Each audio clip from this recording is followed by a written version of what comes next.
Good morning, my friends. This is Sandra Tarno with Sandra Tarno Art, and today I wanted to show you how I frame my watercolors behind glass. This is a 9 by 12, so I'm going to be framing it with an 11 by 14 mat to an 11 by 14 wood frame. Um, First and foremost, make sure you sign your paintings. I use my first initial last name slash and the year that I painted it. Um, Whatever way you want to do that works. There's no right or wrong.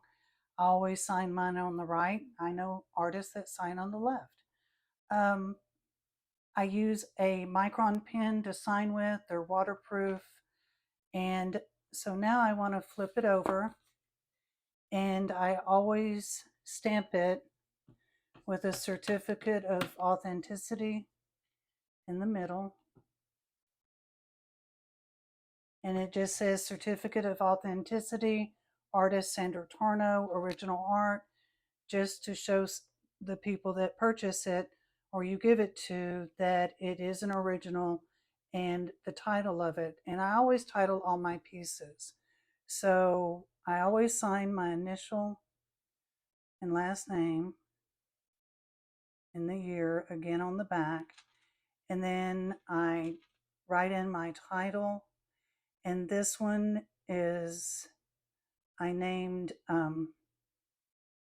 No Expectations.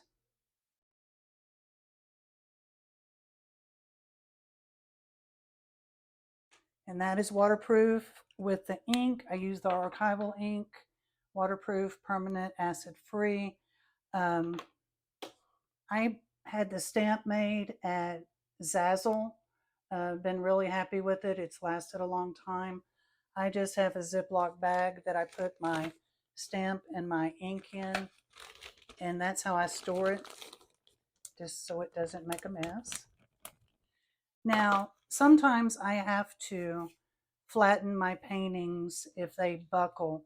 This was not 100% cotton. I've had to flatten Arches paper because other than this, I use 140 or 300-pound Arches paper. And depending on how much water you use, you may have to flatten it. This one actually is okay.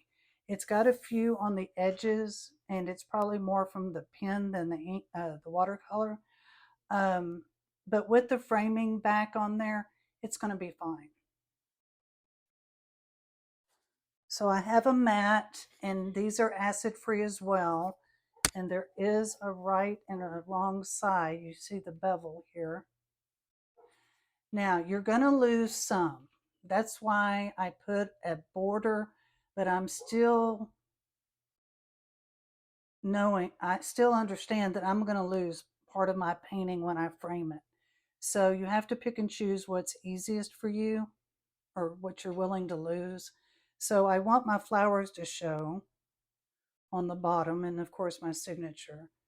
I can move it up a little bit, and that looks pretty good to me. So see, I lose part of the edge of the sun over here. I lose a little bit over here, but you're going to lose it because you have to mat it. Now, why do you have to mat it? Because watercolor, if it gets wet, it will run. And if you have to put it behind glass because the elements will cause moisture and the watercolor will run. Behind the glass, that does not happen as easily. The mat is needed because the mat keeps the watercolor off the glass. You don't want the watercolor touching the glass. Now, tomorrow or the next day, I'm going to show you how I'm going to mat the 5x7 that I did last night on cradle birch panels. And you seal them with cold wax, and you don't have to put them behind glass. You don't have to put them in a frame. And it's just another option, and I like them both. So let's get started. So you want to use archival elements. This is framer's tape. And what I do, and first you got to find the end. That's the hardest part. The first thing I do And my husband always says, why don't you fold it over where it ends? And I'm like, that would be too easy. So I know I need 2 pieces.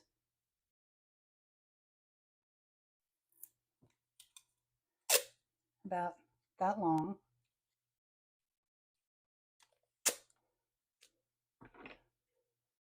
Cut it off. I just stick it to the end of my table so that I can get to it easily and it doesn't stick to together. And I'll put the links to the supplies I use. There's so many different things you can use. I do have a linen tape. So this is what I have learned, and I'm not saying my way is the only way or the correct way, but it's the way that works for me. Linen tape is great, but you should not use linen tape for the back of your watercolor to be attached to the mat. What you would use linen tape for is if you're going to put a backing on the back of this watercolor to hinge the backing to this mat. I'm not going to do that today because I don't need to, but sometimes if the backing on my frames is not um, to my liking, I will do that. So that is what I use linen tape for.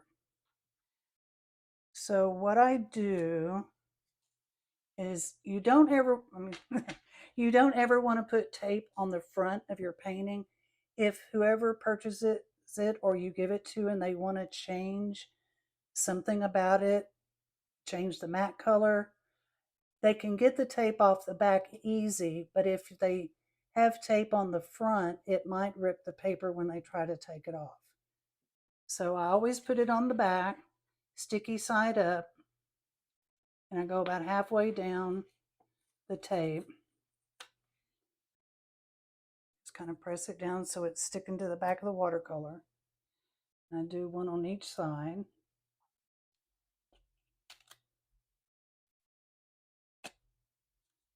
Okay. Now you take your mat. I'm going to stand up. Oh, I'll just sit down. That's fine. So you kind of bird eye view. I know it was a little over the sun. The flower was showing. And then you press it down.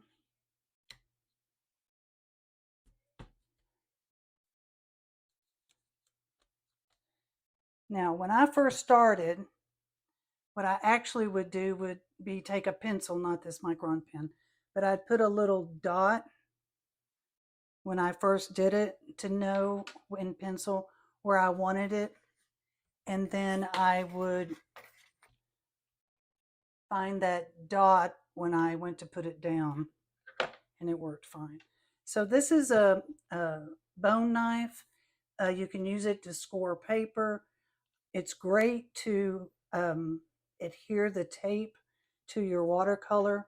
So what I do is I just run it across there, run it real good over the seams.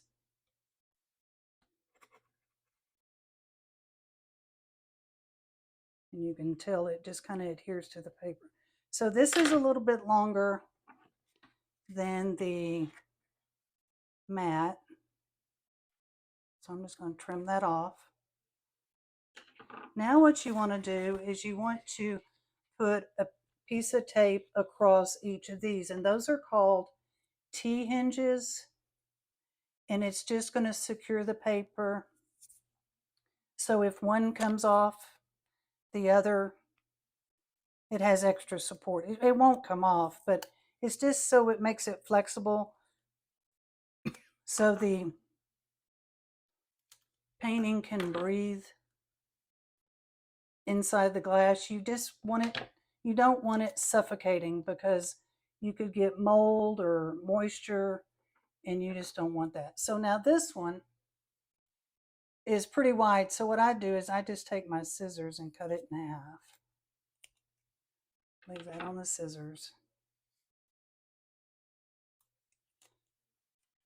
And then you're going to put it across the other piece of tape, but not touching the painting.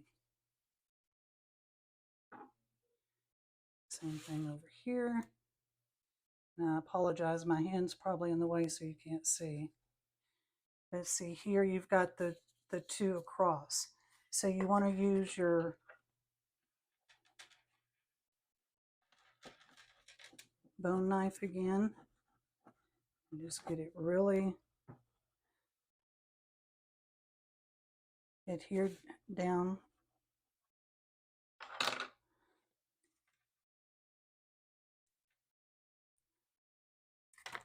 So as you can tell, it's flat when it goes into the frame, so we're good. So now the frame is has a glass in it, and it's a wood frame. And I've already cleaned the glass. Actually, I'll tell you a funny story. I had the frame, I was going to go ahead and clean the glass before we started, and the glass fell out of my lap and shattered everywhere. So I had to clean that mess up before we started. So, never happened before, but of course today it did. So the glass is cleaned on both sides. I will tell you from experience, no matter how well I clean it, once I frame this, on the front side, I will probably find something and have to take it out and clean it in a different spot. Just the way it goes. So here we've got it down. We've got this. Now this frame has a slit where it slides in, and then you press it down and you slide these into the notch. Now sometimes these are really hard, so I use my bone knife actually for that as well, if it just really doesn't work very well. And it definitely helps taking them off. So one quick thing before I turn it over and we look at it. These hangers, please don't use them. They're not reliable. They will break. They will bend and break. You'll lose your whole painting. There's a couple of things you can do. I use two different things. I only purchase wood frames. I can apply D-rings and wire to hang it on a wire, which works great. I have sawtooth hangers, which I can screw into the top of the picture, which I'll probably do the D-ring on this one since it's an 11 by 14 frame. If you do the sawtooth, if you frame 11 by 14 or larger, I recommend you putting 2 sawtooths because just for stability. But the D-rings are great, and I can show you how to do that if you would like. So here is the picture framed, and I'm really happy with it. I love this gold with the brown. Now see, right here, I told you, I always find something I missed. And there too. Looks like an eyelash. So I will have to take it off and get those 2 pieces off and put it back on. I always do. It's okay. I expect it. But I won't film that for you. We're good there. But yeah, that's how I frame, and you're done. I'm going to put the D-rings and the wire on it probably tomorrow, and I will film it just to show you how it's done. It's very simple. But thank you so much for joining me. I hope you enjoyed this. And if you did, give it a like. In the details below, I'll put links to the products I use to do this. Now, the frames came from Michaels. I don't have a link for it, but Michaels, I just always search for wood frames, and you can find some. I mean, a lot of places have them, but these I buy the Pro Pack, so I get 12 at a time. But yeah, so I'm really pleased with that. So I'll see you soon. Thank you for joining me, and have a great day. Bye-bye.